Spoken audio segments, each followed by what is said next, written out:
Hi, I'm Tiffany. And I'm Rihanna, and welcome back to Fresh Off the Broke. Fresh Off the Broke is about personal experiences growing up Asian American in a predominantly white community, Asian media, and Asian pop culture in general. Race has always been a sensitive topic. Every day there are debates over race. With our podcast, we intend to shed light on the experiences of first-generation Asian immigrants, not put them on a pedestal. We understand that race isn't everything, but there should be an acknowledgement of people of color, the knowledge gap, and the racial divide that will ideally be broken. Now that that's out of the way, let's get into the episode. Today is actually a collab episode with Irene and Harp, the co-founders of Women of Color Summit. So without further ado, would you two like to introduce yourselves? Yeah, hi everyone. My name is Irene Lowe, and I'm one of the co-creators of the Women of Color Summit, and I'm also an asana facilitator and intuitive tarot reader. Hi everyone, and I'm Harpinder Mann. I'm a yoga, meditation, spiritual transformation coach based in New Orleans. I'm also one of the other co-founders of the Women of Color Summit, and I work specifically with women of color who have anxiety in reclaiming their power and intuition. Do you want to tell our audience a little bit more about the Women of Color Summit? Yeah, I'd love to. So, the Women of Color Summit is a virtual 6-day summit providing soul care for Black, Indigenous women of color. It's super exciting. We're having our next summit, The Art of Authentic Living, happening on February 23rd to the 28th. And it's going to be a gathering for community healing as well as collective wellness. And we have 13 incredible speakers as well as 20 workshop facilitators. So, we're going to be sharing about a range of topics around authentic living. And so, we're just super excited to talk about it. Thanks, Irene. We're really excited for the Women of Color Summit. Particularly, this is going to be our second annual summit, and we are going to be touching on oppressive systems of oppression, as well as looking at different healing ancestral and spiritual modalities that women as well as non-binary people of color can use in order to make change in their lives and gain empowerment, but then also go out and then make change within their families and in their communities as well. So we're super excited for that to happen at the end of next month. That sounds amazing. Did I catch a date of when the summit was? Yeah, so it's going to be February 23rd until the 28th, so the last week of February.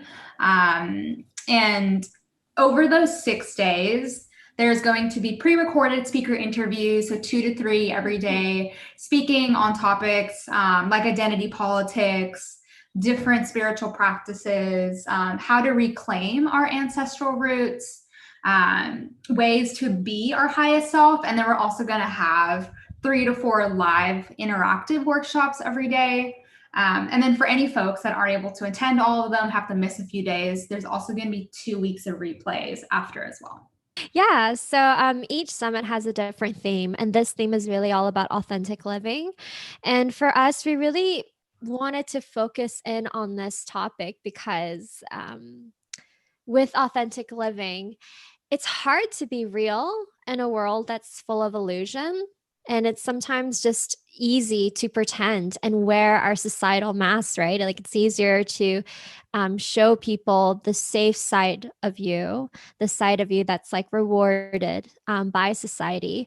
And it's sometimes scarier to like really acknowledge what you need in this life. And so with our summit, we really wanted to explore the full spectrum of our emotions, the full totality and complexities of ourselves as women and as women of color, and any other identities and privileges we may hold. And we really just wanted to uplift and celebrate just amazing women of color who are really living their authentic lives, and in the hopes to really inspire other women of color to take this awareness and create some personal change and healing in themselves. Honestly, that I know we already said this earlier, but that honestly sounds amazing. I mean, women of color, they've been overlooked and oppressed and pushed aside for so long, and having a summit like yours is like even having a conversation about topics like this is very, very much needed and important. Agreed. Yeah, we totally agree too. And that's why we're doing it. I mean, like these conversations and these safe spaces, it's funny because like I recently got into a heated conversation with like a family member essentially, and they were questioning like why do you need to create a space just for women of color? And I was pretty heated back too, and I said to her, I said, well, why do we need to create spaces for women?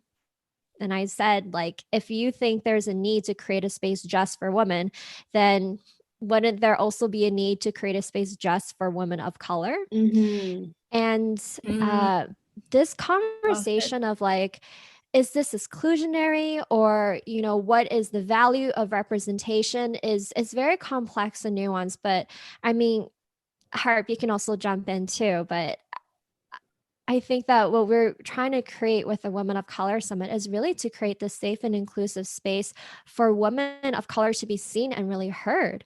I mean, there's so many places where we are not welcome. We're begrudgingly accepted if we code switch. It's so liberating and such a so freeing to be able to just show up as authentically as we can. With others and be held.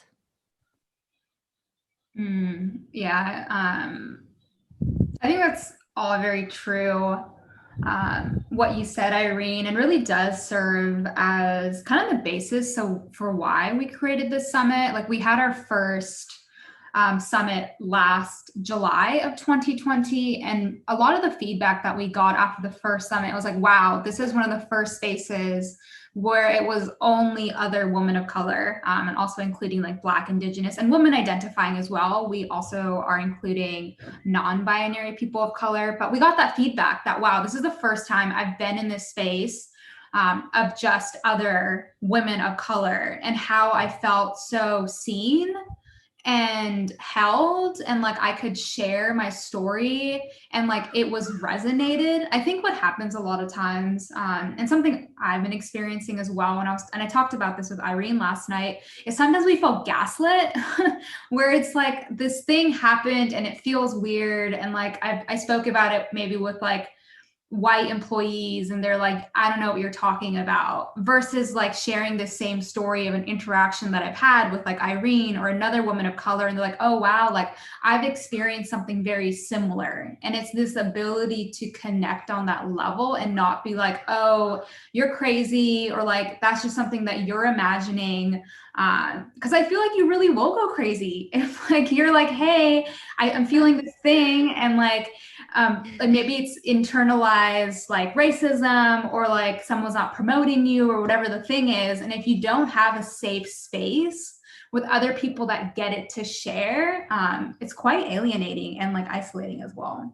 Mm-hmm. Very well put. Like, just it sounds very similar to me and Tiffany's situation, because like the reason why we started the podcast was because we noticed that we connected on so many different levels. And we also go to a very white dominated school. So just even just talking with one another, like it really helped us.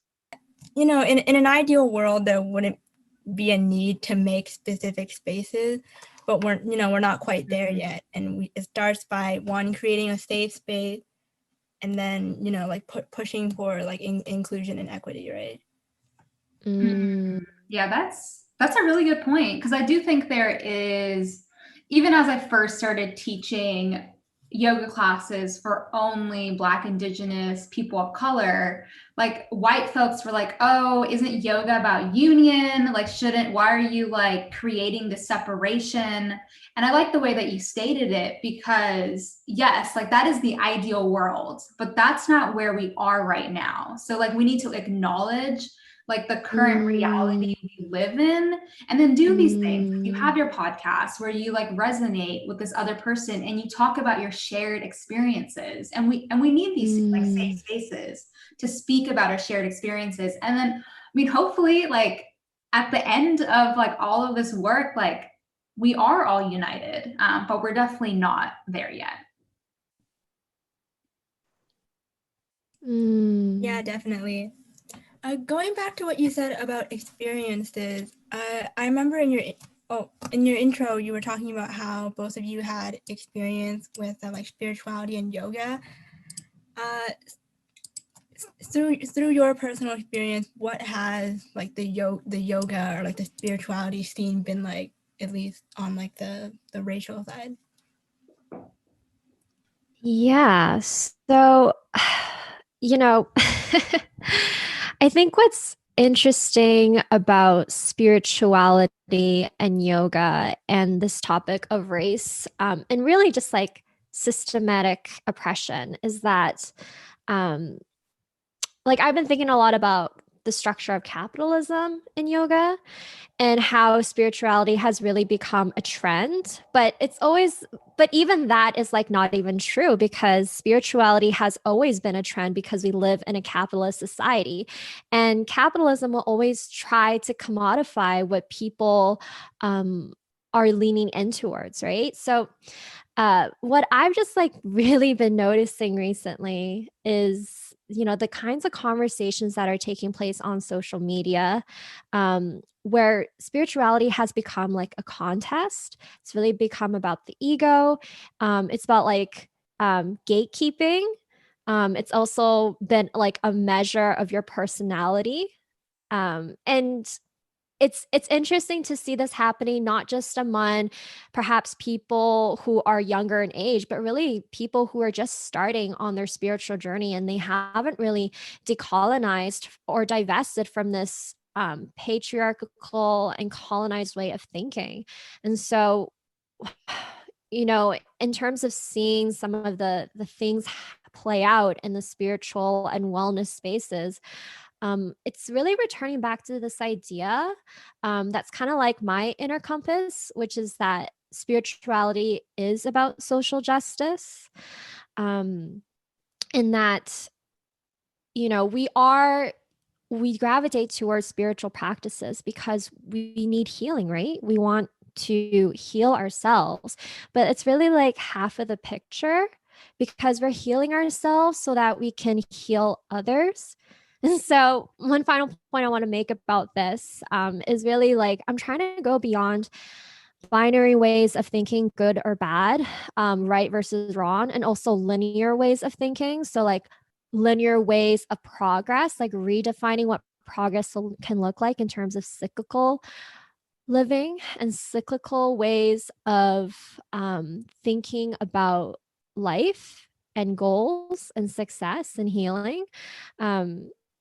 So I'm not sure if that makes sense, but like these are just some ideas that I've been thinking about when it comes to like spirituality and shifting our relationship to this topic. No, yeah, I thought you had some really strong points, especially when you're talking about gatekeeping, because that can definitely become a thing when you get into certain, I don't know if I'd call it hobby, but just when you get into certain like niches, people can get really like defensive or protective of who's allowed to join or who's allowed to like this certain thing, especially as it becomes more mainstream and popular.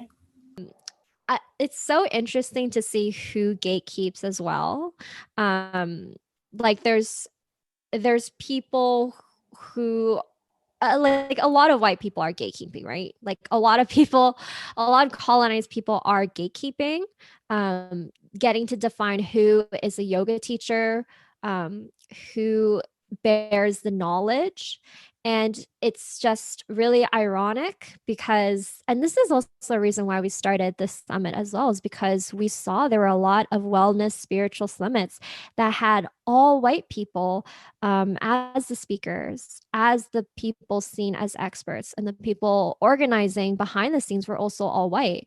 But it's just ironic because most of these traditions are coming from the indigenous cultures of, Turtle Island or from India and China. And so, it's really interesting to see who's actually holding the power to say who gets to be seen in the spiritual space. Harp, do you want to add anything to that? Yeah, I mean, I can talk about, I guess, my personal journey when it came to the spiritual path. Mhm. I feel like I spent most of my life, and I think like we all do, like we're all trying to figure out like what we're meant to do, and how to, and I think for me, I was definitely like operating within like the capitalist like structure of do really well in high school, go to a good college. I went to UCLA. I did a bunch of internships and then get like a really good job after. So then you can make lots of money. And then once you have lots of money, then you can get a house and then get married and have 3 kids.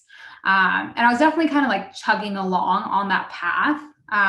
But there was always this like feeling of like something is missing. And like I'm searching for something, but I don't know what it is. And I spent a lot of my later teens and early 20s talking to a lot of different coaches and trying to understand what it was that I was seeking. And it wasn't until I went to the Ananda Institute in Delhi, India, and started practicing yoga, where I was like, oh, I've been looking for spirituality my whole life. Just this sense of being connected to something bigger than ourselves. And like things are happening for a reason, and we're not just this like human body, and there is like spirit and a soul, and how do I make sense of like suffering, and do things happen for a reason? Like, how can I live my life in the best way possible? And it wasn't until I started practicing yoga and meditation and going to different ashrams in India that I kind of found those answers. And when I was like, oh, wow, I've been looking for spirituality my whole life, just like sobbing, just lots of tears when I first started doing yoga, I was hit with like, oh my God, this is what I've been looking for. And I think it's quite sad, like in school, if we're not raised with like a spiritual mindset, like it's easy, I think, in the West to fall into this like, okay, I'm going to go to school and then college and then get a job. And it's like quite a linear path, like Irene was saying, but like we're such multifaceted beings. Like there's just so much to explore and make sense of. And it was spirituality that really has like brought this like sense of inner peace and fulfillment, because it is like with yoga, there is a like conversation or just inherent knowingness that like we are worthy simply because we're human. Like there's nothing that we need to do, versus I feel like when I was at UCLA and like doing all my jobs, it was like, you need to hit these like KPIs or hit these goals, and then you're worthy, and then you'll get that bonus, and then you'll get promoted. And it was always these external like things that I was trying to hit to prove that I'm worthy, but at the entire time I felt so empty. And so I think spirituality for me has been, again, this connection to like the world around me, in this sense of like just being so freaking like grateful for being alive. But I think that had to come through kind of just going on this like path of discovery for myself, and like shedding this like linear path that has been set for us. But I mean, it's also interesting, I feel like, because I was in India doing all this yoga. My family's quite religious. Like I pushed that away for a while. And then coming to yoga studios in Los Angeles, that's where I was living for 6 years. It was just full of white people, like skinny, beautiful, model-esque white woman. And it was really interesting because it was always just this like choreography, synchronized like dance moves that I was always like 3 steps behind. And it wasn't what I was learning in India and through my own practices. And I think this is a conversation a lot of people are having now, this like disparity between like what a spiritual practice is and how it's being commodified in the West. So yeah, lots to talk about with this. But yeah, that's kind of like my journey of how I found myself to now being like on the spiritual path as both a student and a teacher. It's funny that you bring that up because I'm a dancer, and I'm actually very much exposed to the white woman's side of like everything basically. Like last year we did do a project on like a research project, just like actually educating ourselves on like where like yoga comes from and all that. But from what I see, like it's literally just white women teaching a yoga class, which is basically the same thing as a dance class. Like it's very interesting to just hear both sides, because right now I'm very much integrated into the not good side right now. They're not, you can tell that they're not very educated on things that it comes from. It's literally just either older white women, well, usually they have researched some stuff, but a lot of younger white girls just teaching yoga class or like hot yoga classes and just come work out with me, or I don't know how to explain it. I feel like I understand like what you're saying in terms of like yoga in the West is very much like an exercise class. Yeah, like there's no sort of any ties to anything like in terms of like where it comes from or the actual roots, or because I grew up a dancer, and to be honest, like I like didn't know that yoga had actual like roots until, well, not recently, but it's like embarrassing. Like it wasn't until I came to high school and they were being like, oh no, this actually comes from something. Like I just grew up in a very capitalist like dance world where yoga was just something that white girls who want to be fancy, that's just their way of exercising. Yeah. That's really sad that you had to make that realization that there was a history to yoga. That's actually horrifying how erased the roots were for you and your experiences. It really is. Like, because literally what I grew up with was white girls being all yoga and Lululemon and all that. Like, that's what I grew up with until recently, like when I came to high school and that learning about all that. It's interesting because for me, in my journey with yoga, I did start with hot yoga, but it's interesting because the neighborhood studio that I went to, at least when in high school and then later in my 20s when I went back to it, it was pretty multicultural. Like my teachers were older Asian women. Um, and it was really much like a neighborhood spot where it's just people in the neighborhood and different bodies, different age types. So I actually felt quite welcomed into that particular space. But it was really when I made the transition into vinyasa yoga, where that's probably where a lot of that dance and synchronized movement, but the performative elements of yoga comes out, which isn't to say that hot yoga isn't problematic or isn't competitive too, but that's when I really felt the whiteness in the room. It just feels like white people it's almost like they have created their own thing that they just keep to themselves, and it's very like, to me it feels like a very, I'm a rich white person and this is my niche and that's it. Like, you have to be just like me in order to do this, or else I'm going to look at you and be like, oh, that's weird, or that's unnecessary.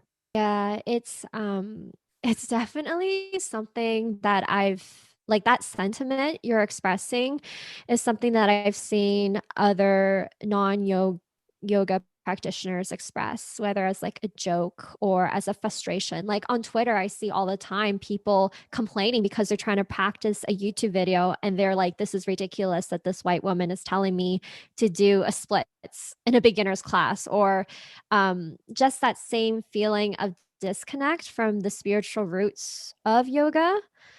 And yeah, like I think people are just tired of like this completely capitalist idea of yoga that's just been building and building since it's been brought here to the West. Adding on to what Irene said about like social media, if you go on hashtag yoga, you know what, I'm gonna do it right now. You go on hashtag yoga on Instagram, all the people that show up at the beginning are white female influencers, and most of them are probably sponsored posts for like certain yoga pants companies. And you know, obviously there are people of color that are educating people about yoga and its background on social media, but they're definitely overshadowed by the white people. Wow, every person on the top list for hashtag yoga on Instagram is white. I'm not surprised, but wow. Yeah, I think that's what, like, in part why we created the Women of Color Summit. And Irene touched on this earlier, is we were just seeing a lot of these like Western and even like Eastern healing wellness retreats or like summits were all showcasing like white folks as these leaders and experts on these practices. And for us, like the summit was a way to like center women of color, because I think even like this conversation that we're having, there is like a centering of what like yoga is now, and it's still centering like white folks. Like we're still talking about who is the one largely being represented in yoga, which is white folks. And I think for us with the summit, it was like, okay, so yes, that's a reality that exists, but how do we then, knowing full well that there are really amazing women of color within like yoga or Reiki, or traditional Chinese medicine, that are connected to these like lineages of teachers and these ancestral practices? Like, how do we uplift and center their work? But I think like, I guess it does have to start somewhere, and it is the awareness of like, this is where yoga is now. But I do think there's a lot of folks being like, well, this doesn't feel right. And how do we make a shift to it feeling right?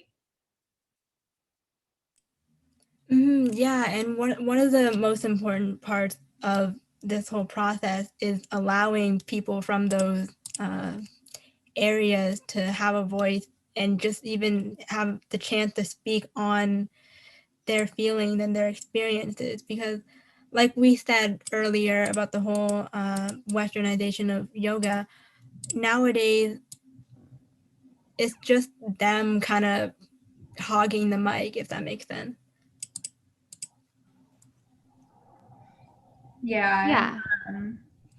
I finished reading Restorative Yoga for Ethnic and Race-Based Stress and Trauma by Dr. Gail Parker. And she has this, these sentences that I wanted to read, where she says, like, science has proven time and time again that yoga and meditation can reduce stress and anxiety. But for a variety of reasons, the very people who need these practices most are often excluded from the benefits.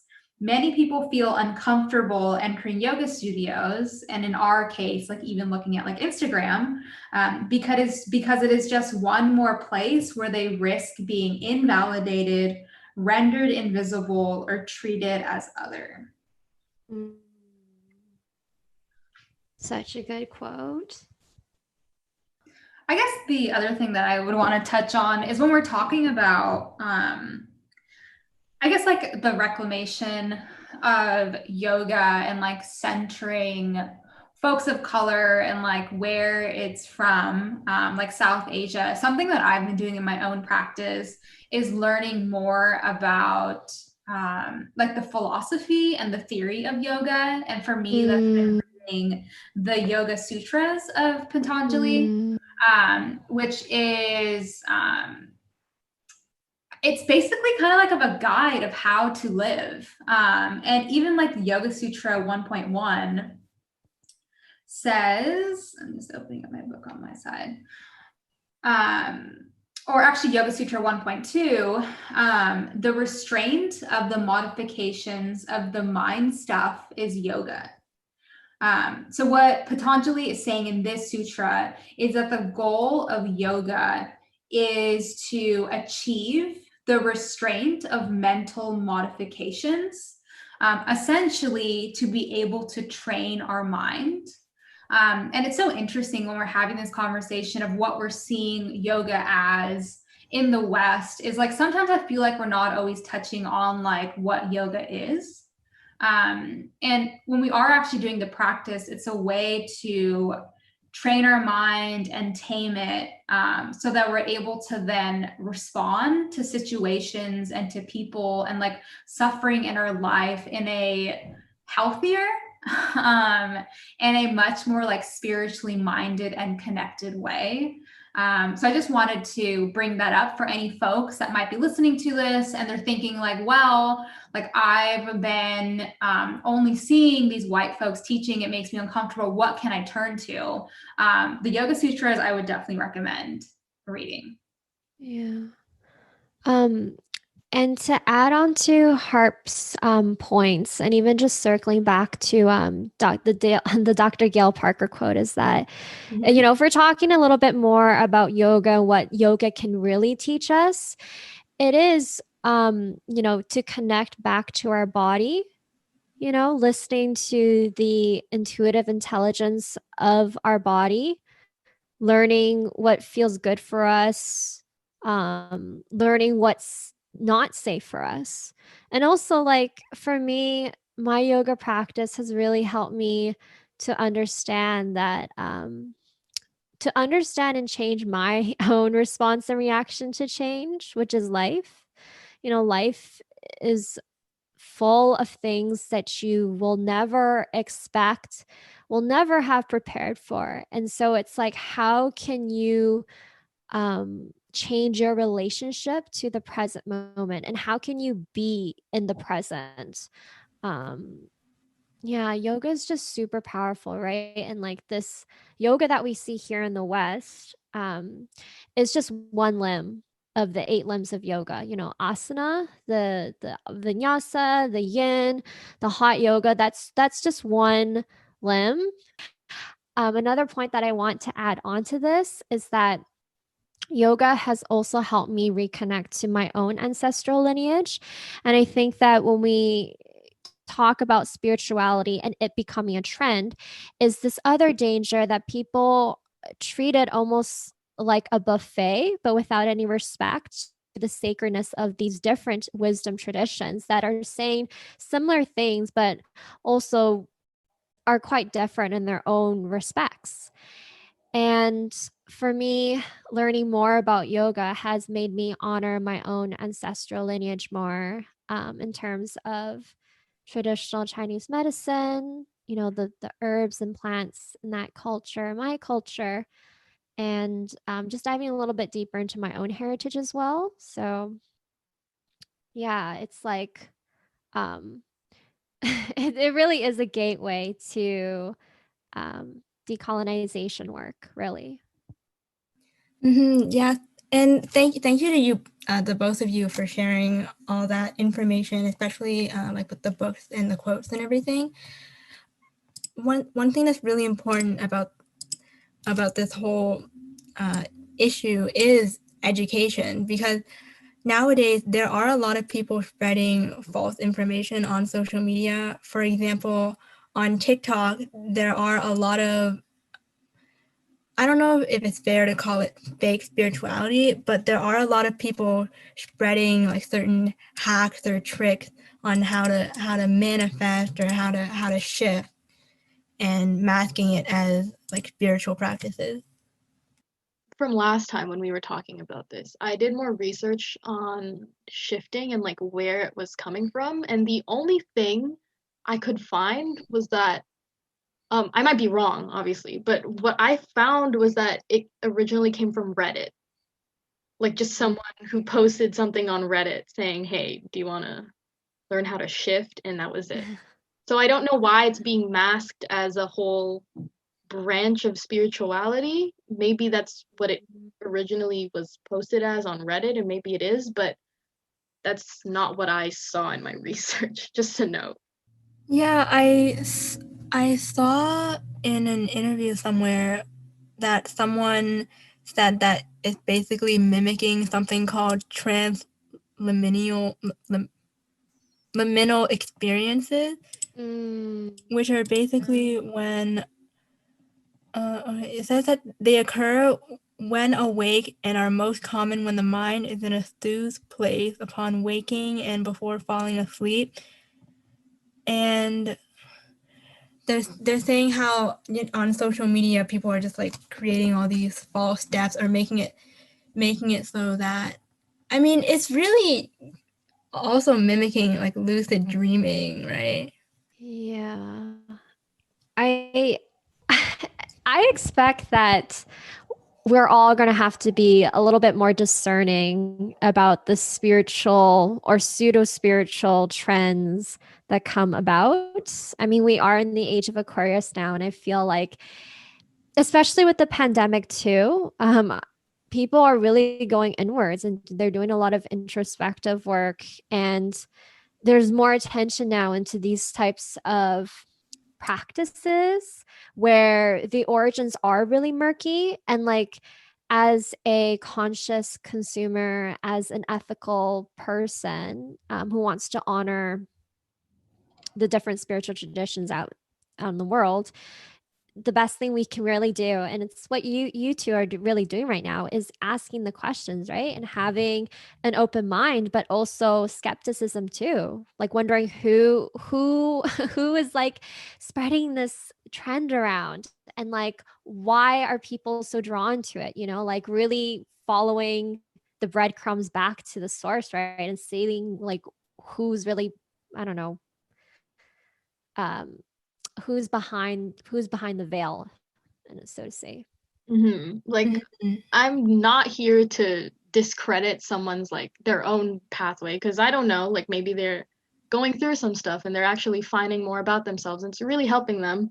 I'm not here to bash on that. I'm just, from what I see on social media, it's very much just a way to deepen your imagination, and the way that people are adding different positions or like naming different things and all that, it's like, it makes me think, like, I don't know, like maybe it is coming from somewhere, or is it just an 11-year-old girl who's writing on Tumblr, like it's hard to find that line.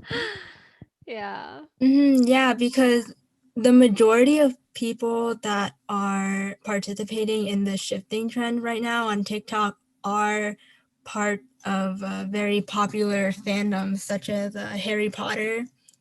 A lot of people have been using shifting as a way to, I guess, reality shift to Hogwarts and hang out with their favorite characters.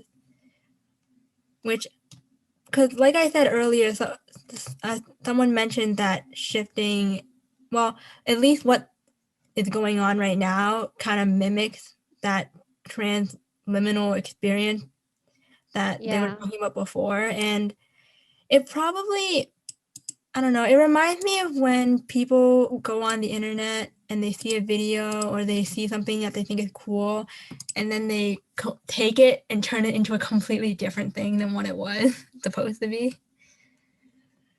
Because if you do the research into this transliminal experience, it's not telling you that you can go to a fantasy play where you can hang out with like Draco Malfoy or something. Yeah, I think this is an interesting conversation. Because I know when we were doing our speaker interviews for the Women of Color Summit, something we spoke quite a bit about is like seeing the magic in everyday life. and it's interesting, like talking about shifting and these people that are like doing things where they then feel like they're at Hogwarts. Because there is a bit of like magic there. And it's like, that's cool, I guess, that they're like using their imagination and like doing like the magic part of it. But then there's the other conversation, I think, of like, yeah, I don't know. I mean, there's a little bit of like disillusionment from reality. I was gonna say that, yeah, there's always this sense of like when you can tell someone is performing something that, I don't know, your radar just kind of goes a little bit off. And with some of these lucid dreaming or transliminal TikToks that are really becoming popular, there is this sense of like how much of this is real, how much of this is performative. I agree. And I think something that really tells, like, where you can see is like their intentions with everything. Because, okay, not to be crude, but like a lot of people are shifting to get quote unquote railed by their favorite characters, you know? And Oh my God. yeah, that's a big thing. I didn't know if it was like, I don't think it's really obvious in the compilations that we sent you before, but a lot of it are girls that just are a little extra lonely, if you know what I mean. Oh my God, this is hilarious. Yeah, and like, I love this now. yeah, like you really there's like a whole like it's funny how they come back to TikTok and make a video of just them staring at the camera being like, I can't wait to tell you guys what happened. And it's like, yeah, that's what it is. And it just there's a really big difference between just the people who want to spend time there and just chill and explore everything and people who just go there for the sole purpose of yeah. Yeah.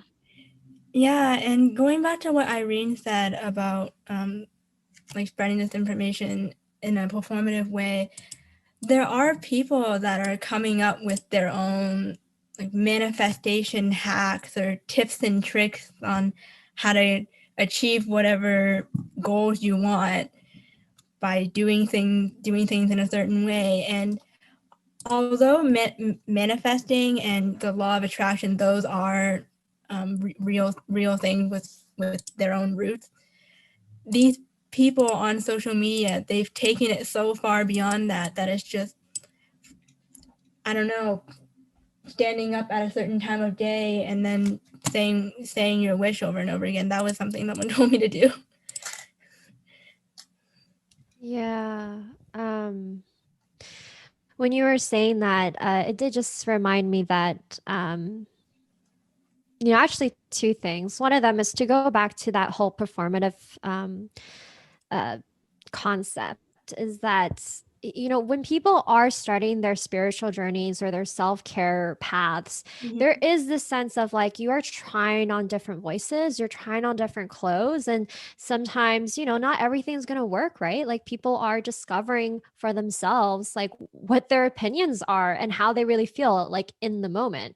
So sometimes it can, for people who are observing this or even doing this themselves, there can be this this sort of like judgment or criticism, and this, well, actually I want to say just consciousness of like how we're showing up in the world, and it's really hard to turn that off.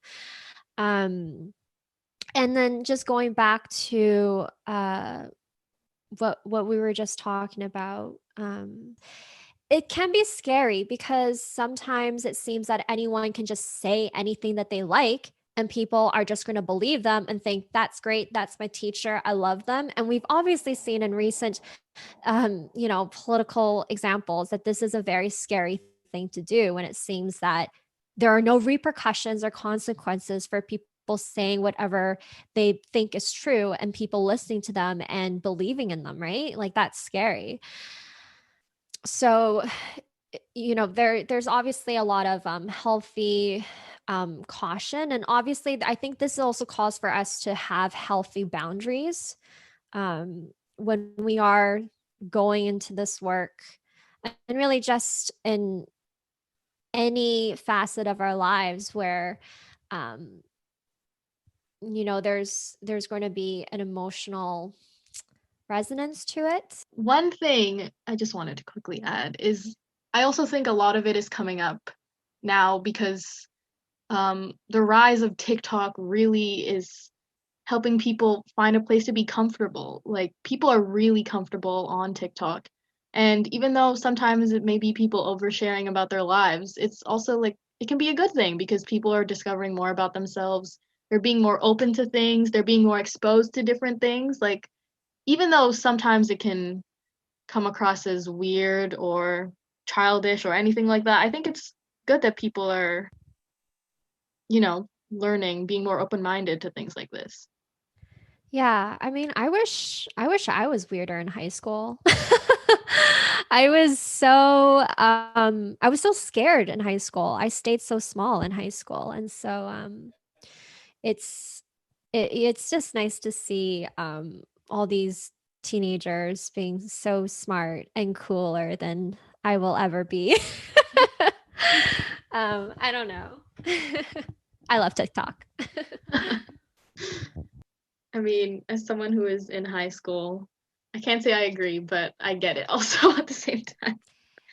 It's Actually, no, weird. you're right, because it probably would be weird. Like if I was in high school and I saw people of my age group, it would hit different. Yeah, it does. It's weird when you see someone that you like see in math class just making a TikTok about literally anything. It's just so like, oh God, why? Why? Yeah. Yeah.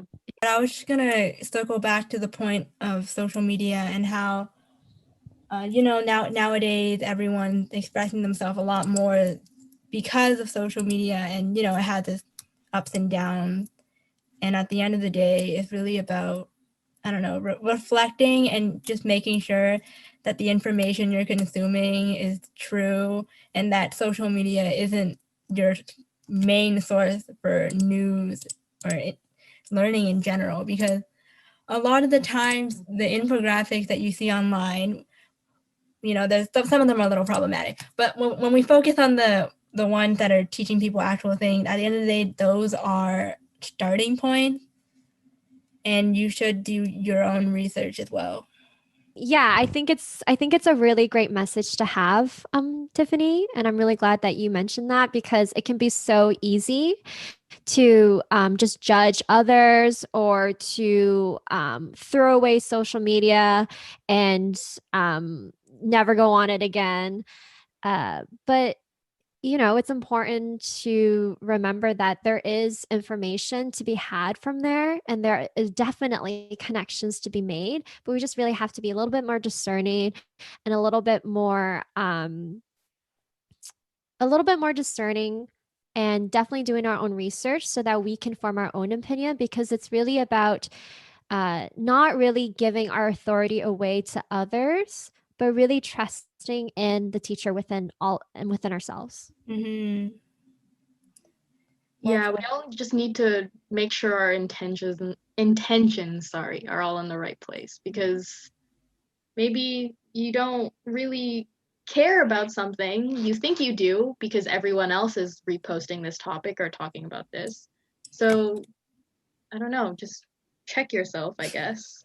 Yeah. And also like it's okay if you make a mistake, right? It's okay if you're a little Mm. lemming and you lose your head and you're like, okay, I'm totally on board with the manifestation and the lucid dreaming where I get to, hang out with Draco Malfoy. Like it's totally okay. Like, but also just remembering and staying accountable because we're all human, we're imperfect. So what do you do after that high leaves you, right? And what do you do Mm-hmm. when you feel like, oh, maybe I want to change? And it's totally okay, right? Like we are constantly learning and growing. And that's really beautiful. Mm-hmm. There's this saying, I think it's from Buddhism, that says, we're all perfect, and we also all need to do a little bit of work. And I think that's great. It's like, yeah, we are perfect as we are, but at the same time, we all need to do inner work. But yeah, this was so much fun chatting with both of you, being able to touch on yoga, spirituality, and then talking about shifting. I was like, I feel old. There's just a lot of things I think happening like on TikTok and these other platforms. I'm just like not clued in. It's okay. We're not that in touch with some of the Yeah. It's moving very fast. Yeah, but thanks so much for having us on. I really enjoyed this conversation, and for anyone that listens to this and is interested in joining the Women of Color Summit and getting to be in community with other Black, Indigenous, women of color, women identified, please join us. We would love to have you, and that is going to be the last week of February. Everything's going to be in the description, so just check out everything down there. Thank you so much. So pleased to be speaking with you too. Thank you guys for talking to us today. Yeah, thank you. Just like you said, we learned a lot from you too, because the two of us aren't that experienced or in touch with yoga. Thanks so much for tuning in today. Leave a comment about your thoughts on spirituality, the whitewashing of spirituality on social media. Particularly, I advise you check out #yoga on Instagram. If you want us to promote more local events or community initiatives, please leave that in the comment down below. For example, one that you already know of. We'll be happy to take a look at that and maybe share that on our stories. If you're interested in the summit or just want to check them out, click on the description. If you want to find out more about us, check out the card link in our Instagram bio. It contains links to our streaming platforms such as Spotify, Anchor, Apple Podcasts, and more. Follow us for more behind-the-scenes content, announcements, and other random things we decide to put on there. See you next time. Bye. Bye.